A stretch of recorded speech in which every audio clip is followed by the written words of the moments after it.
Assalamualaikum warahmatullahi wabarakatuh. Kembali lagi di channel Berita Mistis.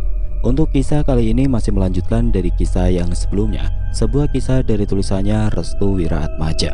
Sebuah kisah yang berjudul Santet Lowo Ireng. Dan sebelum kita lanjut ke ceritanya, buat teman-teman yang belum mendengarkan cerita sebelumnya, teman-teman bisa kunjungi langsung linknya yang nanti akan saya sertakan di kolom deskripsi.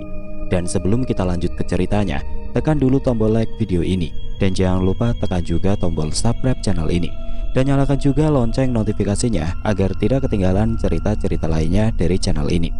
Dan buat teman-teman yang pengen membaca langsung ceritanya, nanti silakan saja kunjungi linknya yang nanti akan saya sertakan di kolom deskripsi. Dan seperti apa untuk kelanjutan dari kisah ini? Langsung saja kita masuk ke ceritanya.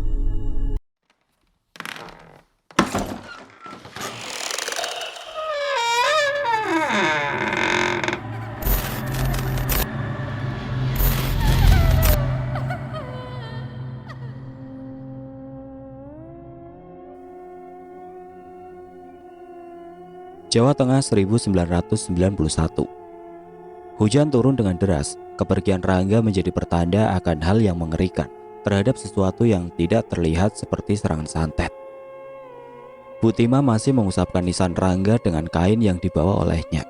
Kain itu biasa digunakan oleh Rangga sewaktu mengompres Bu Tima ketika sakit. "Dek, kamu udah gak sakit lagi," ucap Ayu. "Mbak, Rangga, kita semua akan doakan kamu," ucap Ayu sambil menitikkan air matanya. Anwar bersama dengan Kyai Holil masih menunggu Ayu dan lainnya bisa mencurahkan rasa sedihnya di pemakaman Rangga. Setelah usai, mereka semua kembali ke rumah. Sesampainya di rumah, Ayu langsung membuatkan teh manis hangat untuk Kyai Holil dan Anwar. Mereka berdua mulai membicarakan hal yang sangat sensitif, yaitu santet. "Kematian Rangga bukanlah hal pertama yang sangat misterius," jelas Kyai Holil. Mereka menyimak mengenai apa yang disampaikan oleh Kyai Holil. "Sudah berpuluh-puluh tahun santet ini memang sangat dikenal dan sangat mengerikan. Semua korbannya telah lebih dulu dijadikan sebagai target. Yang menjadi kesulitan di sini adalah ranah hukum yang tidak begitu kuat, karena santet tidak meninggalkan barang bukti." Mendengar hal itu, mereka semua mulai menerima kematian Rangga. "Tapi, jika semua hal yang seperti itu tidak bisa didiamkan begitu saja, kita semua juga harus saling waspada satu sama lain. Mungkin saja santet itu akan kembali menyerang." Anwar pun mulai membuka suara. "Pak Kiai, apakah santet itu bisa dilawan?" "Semua hal yang ada di dunia ini tidak ada apa-apanya dengan kuasa Allah," jelas Kyai Holil. "Lalu bagaimana dengan santet jenis ini?" Kyai Holil menyeruput teh buatan Ayu. Ia kemudian menatap ke arah langit-langit rumah Ayu. "Santet ini dinamakan santet Lowo Ireng. Santet yang menyerang korbannya dengan cara mencelakainya di jalanan hingga berujung kepada kecelakaan maut. Namun itu tidak terlalu kuat secara logis, karena pihak kepolisian akan mengira itu adalah kecelakaan maut, bukan kecelakaan dikarenakan santet," jelas Kyai Holil. Bu Tima mulai memegangi wajahnya yang kondisinya warna belangnya sudah hampir menyeluruh ke seluruh wajahnya. "Karena itu untuk sekarang cobalah untuk tidak keluar-keluar mengenakan kendaraan terlebih dahulu. Itu memang tidak bisa dikatakan sebagai larangan, namun sebagai kewaspadaan. Santet itu bisa menyerang saat-saat tertentu," jelas Kyai Holil. "Berarti santet itu hanya menyerang ketika kita berada dalam kendaraan?" "Selebihnya seperti itu, namun ada sesuatu yang kita sadari," ucap Kyai Holil. Ayu mulai angkat bicara. "Apakah itu serangan lain?" tanya Ayu. "Benar, serangan itu bisa dilakukan oleh sosok jin hitam peliharaan yang sudah dulu dipergunakan untuk mencelakakan para korban." "Lalu apa solusinya?" tanya Anwar. "Pelaku santet harus benar-benar terbunuh dalam hal ini," jelas Kyai Holil. Ayu mulai menyadari teka-teki sulit ini. Ia juga memahami apa yang dimaksud oleh Kyai Holil terkait pelaku yang dimaksud. "Berarti jika kita memang bisa membunuh pelakunya, maka semua akan hilang." "Kira-kira seperti itu." Hujan mulai reda. Kyai Holil mulai menyeruput tehnya kembali. Ia pun berpamitan kepada keluarga Ayu karena ada sesuatu yang harus ia lakukan. "Anwar, malam ini kamu tidak sibuk?"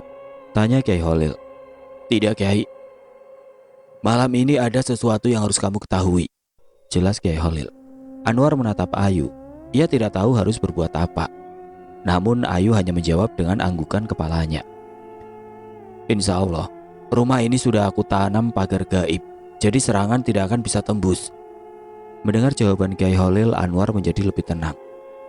Tepat di malam hari, Kiai Holil memberitahu kepada Anwar mengenai 2 jin hitam tersebut. Kiai Holil menyebutkan jika 2 jin hitam itu bagian dari wadah yang diisi oleh Qorin yang memiliki energi jahat yang sangat pekat. 2 jin hitam itu juga diisi oleh ilmu hitam agar memungkinkan adanya gesekan energi antara Kiai Holil dengan pelaku santet tersebut. "Jika kita bisa menangkap 1 jin hitam itu, maka akan terbongkar semua," jelas Kiai Holil. Anwar hanya mengikuti apa yang menjadi perintah Kiai Holil. "Sekarang kita akan memasuki sebuah gerbang di mana tidak ada satupun manusia yang bisa memasukinya. Gerbang itu disebut sebagai portal gaib. Tiap portal gaib memiliki lapisan tertentu," jelas Kiai Holil. "Maksudnya lapisan tersebut apa, Kiai?" tanya Anwar. "Lapisan tersebut seperti dinding pembatas. Lapisan pertama dapat dirasakan oleh manusia, sehingga mereka, makhluk halus, yang berada di lapisan itu, maka ia dapat dirasakan oleh manusia. Artinya, jika manusia menyentuh mereka, maka manusia sendiri bisa terkena dampak dari energi yang ditampakkan oleh mereka." Jika disimpulkan dengan lebih mudah, yang dimaksud lapisan tersebut adalah dinding pembatas. Artinya tiap lapisan memiliki dampak tersendiri. Jika manusia bersentuhan dengan para makhluk halus di lapisan pertama, maka ia akan terdampak energi dari makhluk tersebut. Resikonya adalah bisa ketempelan, bisa juga sampai menyebabkan terkena sawan atau sakit. Karena itu tidak heran jika jin hitam itu mampu diketahui oleh Anwar, karena memang 2 jin hitam itu sedang berada di lapisan pertama. Begitu juga saat kejadian kecelakaan yang menyerang Rangga dan Laras. 2 jin hitam itu mengambil bagian dari dimensi manusia yang bisa menyebabkan adanya benturan energi di antara keduanya, manusia dan mereka yang berada di lapisan pertama. Karena itu akan lebih mudah Kiai Holil menginterogasi 2 jin hitam atau salah satunya, karena memang lapisan pertama ini sangat mudah dirasakan oleh Kiai Holil. Terlepas dari itu, Kiai Holil dapat menangkap jin hitam itu secara bertahap. "Lalu bagaimana dengan pelaku pesugihan?" tanya Anwar. "Kita bisa memanfaatkan keadaan dengan cara membalikan perintah," jelas Kiai Holil. "Membalikan perintah?" "Ya, benar. Kita bisa gunakan salah satu dari mereka untuk menjadikannya sebagai senjata dan mampu menyerang tuannya tanpa perintah dari tuannya," jelas Kiai Holil. Anwar sedikit demi sedikit memahami apa yang dipaparkan oleh Kiai Holil. Namun ia masih sedikit kebingungan dengan tata cara yang akan dilakukan oleh Kiai Holil agar bisa menarik salah satu dari 2 jin hitam tersebut. "Pejamkan tanganmu, kita harus segera menangkapnya sekarang," jelas Kiai Holil. Anwar kemudian memejamkan mata. Ia juga disuruh melakukan beberapa bacaan tersebut dan memegang salah satu tangan Kiai Holil agar bisa menarik salah satu dari jin hitam tersebut. Setelah usai melaksanakan perintah Kiai Holil, rencana membalikan perintah pun dimulai. Anwar melebur dalam keheningan. Ia tidak dapat merasakan apa-apa, hanya kegelapan dan ruangan kosong. Sayup-sayup, ia mendengar sebuah gerbang terbuka. Portal gaib terbuka jelas. "Masuk ke dalam. Di sana akan ada banyak sesuatu yang tidak kau ketahui." Anwar masuk ke dalam sebuah gerbang. Ia kemudian mendengar suara aneh yang belum terdengar selama ia berada di dunia nyata. Suara itu bergema sangat kuat hingga membuat seluruh tubuh Anwar menjadi kaku. Namun di sela-sela tubuh Anwar tidak mampu digerakkan. Ada tangan yang menepuknya dari belakang dan memberikan sedikit dorongan energi kepada tubuh Anwar. "Teruslah maju." Suara itu mirip seperti suara yang Anwar temui saat berada di rumah sakit. Anwar terus melangkah maju. Namun semakin dirinya melangkah maju, bau busuk dan aura merinding semakin menguat. Karena tidak sanggup untuk masuk terlalu dalam, akhirnya Anwar terbangun. Bersamaan dengan itu, Kiai Holil juga membuka kedua matanya. "Pak Kiai, kita gagal?" tanya Anwar. Kiai Holil hanya tersenyum. Ia kemudian memegang kedua tangan Anwar. "Aku titip keluarga Timah. Kamu akan menjadi saksi dari perjalanan ini." Apa maksudnya, Kiai?" Aku yang akan berkunjung sendirian ke sana. Tapi di sana sangat busuk dan gelap. Belum lagi aura negatif sangat kuat. Aku lebih percaya akan kekuatan cahaya Tuhan. Anwar hanya terdiam. Ia tidak lagi bisa menyelah berbagai asumsi yang dilontarkan oleh Kiai Holil karena memang bukan tingkatan manusia sepertinya. Anwar tidak percaya. Ternyata untuk mematahkan santet ini harus beradu nyawa. Jika memang cara satu-satunya harus ada yang dikorbankan, mungkin Anwar memilih dirinya untuk menjadi korban. Ia tidak mau orang sebaik Kiai Holil gugur terlebih dahulu. Sekarang pulanglah, kamu sudah hebat karena telah memasuki gerbang itu. Tapi Kiai, bagaimana dengan Kiai? Allah yang akan menjagaku. Anwar melihat tatapan Kiai Holil begitu tulus, hatinya benar-benar sehalus sutra. Memang benar, semakin dekat seseorang hamba terhadap Tuhannya, maka pengabdian kepada Tuhan akan semakin besar. Anwar pun berpamitan kepada Kiai Holil. Semenjak kematian Rangga, banyak orang-orang di sekitar lebih sering di dalam rumah. Selain itu, telah bertahun-tahun semenjak kejadian Rangga, orang-orang dusun semakin waspada mengenai serangan-serangan berikutnya. Jawa Tengah tahun 2000. Kematian misterius Supardi. Pak Bayu menunggu waktu yang tepat. Sudah lama dirinya hendak mengincar keluarga Timah, namun hanya Rangga yang berhasil dibunuh. Ia sendiri kebingungan untuk mencari pengganti dari korban berikutnya karena berhasil diselamatkan oleh Kiai Holil. Mbah, apakah kedua jin itu masih menagih rogo? Tanya Pak Bayu. Mereka berdua selalu mendatangiku tiap malam. Aku tidak tahu harus bagaimana. Lalu apa yang harus aku lakukan, Mbah? Untuk sekarang, membunuh salah satu keluarga Timah merupakan strategi bunuh diri. Jadi, kita tidak punya pilihan lain selain mengorbankan nyawa. Jelas dukun itu. Korbankan nyawa? Sudah 9 tahun semenjak kejadian itu berlangsung. Seluruh keluarga Timah dijaga oleh kodam Kiai itu. Aku tidak bisa menembus, bahkan menyerangnya. Lalu bagaimana solusinya? Anakmu harus ditumbalkan. Tapi Mbah, pilih salah satu, dirimu yang akan ditumbalkan atau anakmu.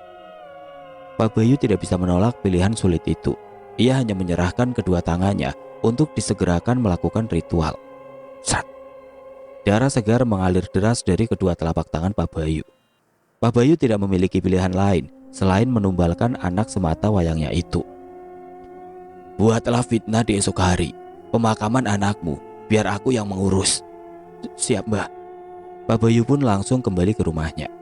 Tepat di saat ia membuka pintunya, tiba-tiba anaknya sudah tergantung di depan kamarnya dengan wajah yang membiru. Supardi, anakku. Keesokan harinya terdengar suara lelayu atau berita kematian ke seluruh penjuru desa tersebut.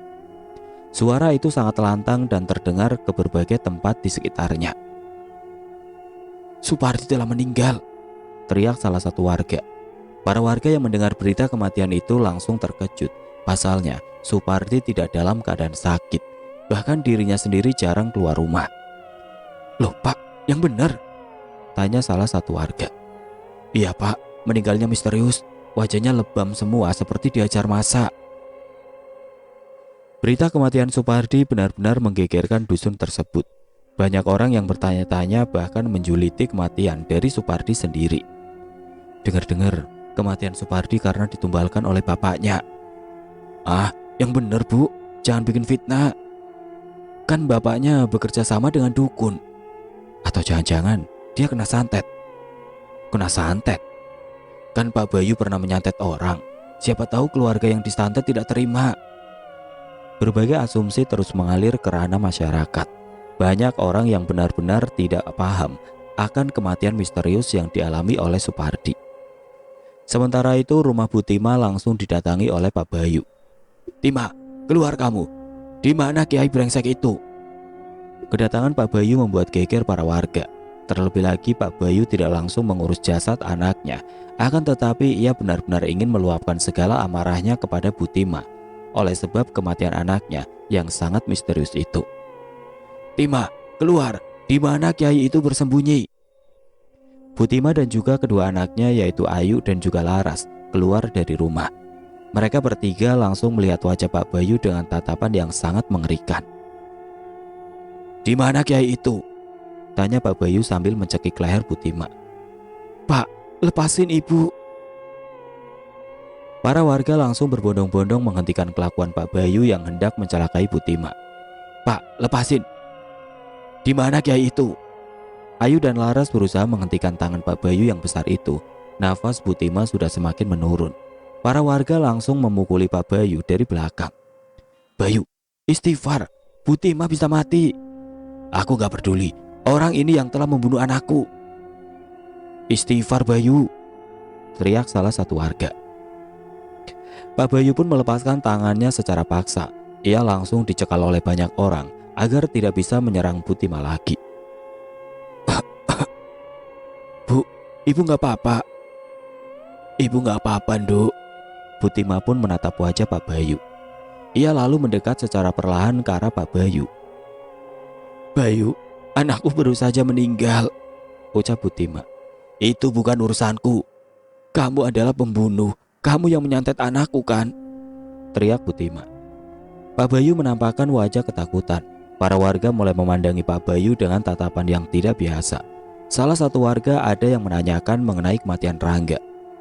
Jadi, Rangga meninggal karena disantet oleh Pak Bayu? Tidak, itu fitnah. Justru kiai itu yang sudah menyantet Supardi. Sialan kau Bayu. Berarti isunya benar. Bayu yang sudah menyantet banyak warga, anak-anak, orang tua dan wanita. Pelakunya adalah Bayu. Para warga langsung menghakimi dan memukuli Pak Bayu hingga babak belur. Ia pun dibawa ke sebuah tempat untuk dimintai penjelasan. Beberapa saat kemudian Anwar dan Kiai Holil mendatangi rumah Butima. Loh, ada rame-rame apa? Tanya Anwar. Di dalam saja ceritanya Mas, ucap Ayu. Mereka pun masuk ke dalam untuk menghindari fitnah dan konflik baru. Ayu segera membuatkan teh untuk Kiai Holil dan juga kepada Anwar. Mereka pun memulai pembahasan. Supardi meninggal dunia, jelas Ayu. Supardi? Siapa itu Supardi? Anak dari Pak Bayu. Dia baru saja meninggal tadi pagi. Dan barusan Pak Bayu ngamuk-ngamuk karena mengira Kiai Holil yang membunuh atau menyantet Supardi, jelas Ayu. Astagfirullah, mudah sekali orang itu diperdaya setan, ucap Kiai Holil. Mereka pun tidak bisa berkata apa-apa karena memang yang mengetahui rahasia ini hanyalah Kiai Holil sendiri. Aku tidak menyerang Supardi. Dia meninggal akibat serangan jin hitam itu sendiri. Loh, kok jin itu menyerang tuannya? Tanya Anwar. Hal ini disebabkan ketika penyerangan Rangga berlangsung, jin hitam itu gagal membunuh Laras. Untuk meminta tebusan, diambillah anak dari tuanya, yaitu Supardi. Santet memang benar-benar mengerikan. Mereka yang bekerja sama dengan setan, maka akan mendapat ulahnya. Ayu hanya terdiam. Ia tidak tahu harus bagaimana. Yang ia takutkan adalah serangan dari Pak Bayu yang bisa saja menyerang kapan saja dan di mana saja. Pak Kiai, apakah santet Lowo Ireng itu masih ada? Masih. Selama tuannya belum meninggal, maka dia akan terus menyerang. Mendengar hal itu, Ayu ketakutan. Ia takut jika sang ibu akan terkena serangan lagi. Tapi semua sudah diatur oleh Allah Subhanahu wa Ta'ala. Kita hanya bisa berserah. Kiai Holil pun langsung bangkit. Ia sendiri langsung berpamitan karena ada sesuatu yang harus ia lakukan demi keselamatan dirinya.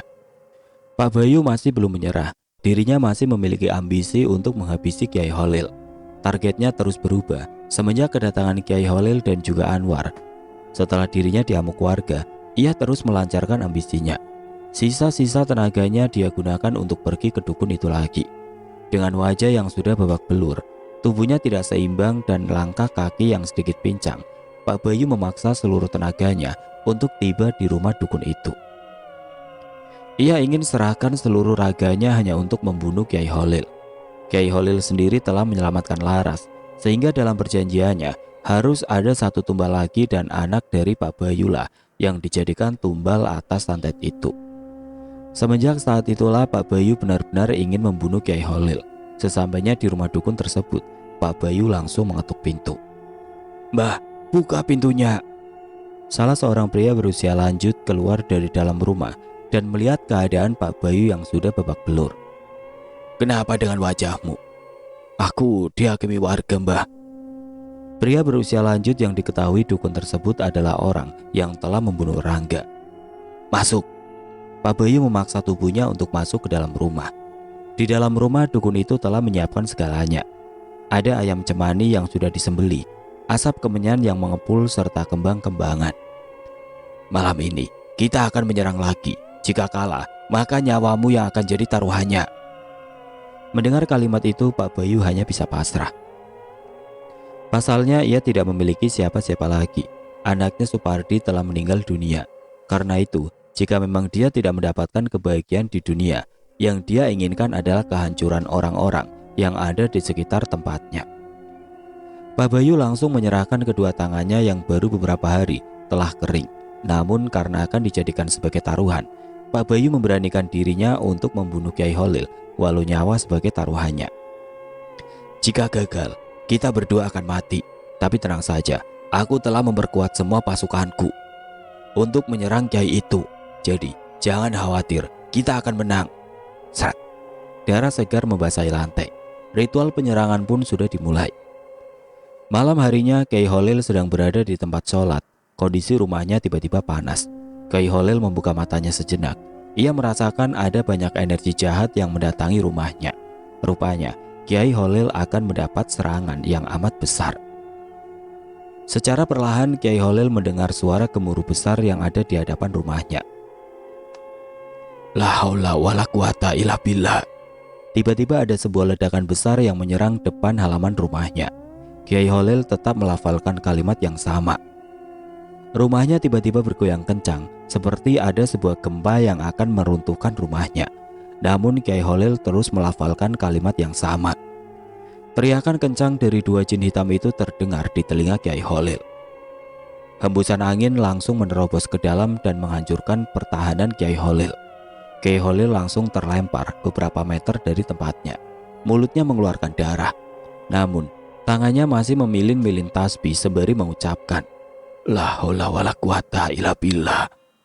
Secara perlahan muncullah bara api yang membakar dua jin hitam itu. Cahayanya sangat terang. Bentuk jin hitam itu mulai terbentuk. Kepalanya seperti anjing. Masing-masing memiliki tanduk dan di tiap tangannya memiliki kuku yang sangat panjang. "Kalau kau mati, maka Tuanmu akan mati." Dua jin hitam itu terus melawan Kiai Holil. Mereka berdua memang dipekerjakan untuk membunuh Kiai Holil yang memang telah menggagalkan rencana tuannya. Sementara itu Pak Bayu dan dukun tersebut mencoba untuk melarikan diri. Mereka berdua harus segera lari dari tempat tersebut karena memang jin yang digunakan untuk menyerang Kiai Holil sudah berada di ambang batas kekalahan. Dengan segera mereka langsung menaiki mobil dan menuju ke arah barat Jawa. Akan tetapi, tepat di sebuah ruas jalan luas yang mengarah ke perbatasan, mobilnya tiba-tiba oleng. Dari arah yang berlawanan, sebuah truk pengangkut pasir datang dengan kecepatan yang sangat tinggi. Mobil yang dikendarai oleh Pak Bayu benar-benar kehilangan keseimbangan dan dak. Truk itu menghantam keras mobil yang dikendarai oleh Pak Bayu dan dukun tersebut. Hingga akhirnya kedua mobil itu terjatuh ke dalam jurang dan mereka berdua meninggal di tempat dengan luka yang benar-benar mengenaskan. Bagian wajah Pak Bayu hancur berantakan. Matanya tertusuk oleh kaca-kaca mobil. Lehernya juga hampir putus akibat ada seonggok ranting pohon yang menusuk hingga lukanya melebar dengan sangat luas. Sedangkan dukun tersebut bagian tubuhnya benar-benar sudah tidak bisa digerakkan karena bagian depan mobil yang ringsek membuat dukun tersebut terjepit di dalamnya. Bagian tubuh dari kaki hingga pusar terjebak, tangan kirinya terputus. Mereka berdua meninggal dengan keadaan yang sangat mengenaskan. Secara bersamaan Kiai Holil juga berhasil mengalahkan kedua jin kiriman dari dukun tersebut. Dengan begitu usai sudah perjuangan Kiai Holil untuk menyelamatkan seluruh keluarga Butima yang memang sudah diincar oleh Pak Bayu dan juga dukun tersebut. Namun kesehatan Kiai Holil juga menurun dengan drastis. Ia terus-menerus batuk dan mengeluarkan darah yang sangat banyak. Tepat di subuh hari tubuhnya melemas dan sulit digerakkan. Kiai Holil dinyatakan gugur dan meninggal dunia karena dia telah mengeluarkan banyak energi hingga membuat resiko tinggi terhadap tubuhnya. Meninggalnya Kiai Holil akhirnya diumumkan secara luas oleh masyarakat sekitar. Keesokan harinya hujan turun dengan deras. Lantunan kalimat la ilaha illallah menggema ke seluruh dusun. Seluruh warga merasakan kesedihan yang mendalam atas meninggalnya seorang kiai yang sangat lembut dan santun sikapnya. Dengan meninggalnya Kiai Holil, maka berakhir sudah kisah santet Lawo Ireng ini. Mereka yang selamat antara lain Butimah, Ayu, Laras, dan Anwar. Kisah ini diambil dari narasumber yang bernama Ayu, yang sekarang sedang berada di salah satu kota yang ada di Indonesia. Ayu sendiri sempat terpukul ketika hari penyerangan santet terhadap Kiai Holil berlangsung. Ia sendiri tidak menyangka jika orang yang menyelamatkannya adalah korban dari penyerangan santet tersebut.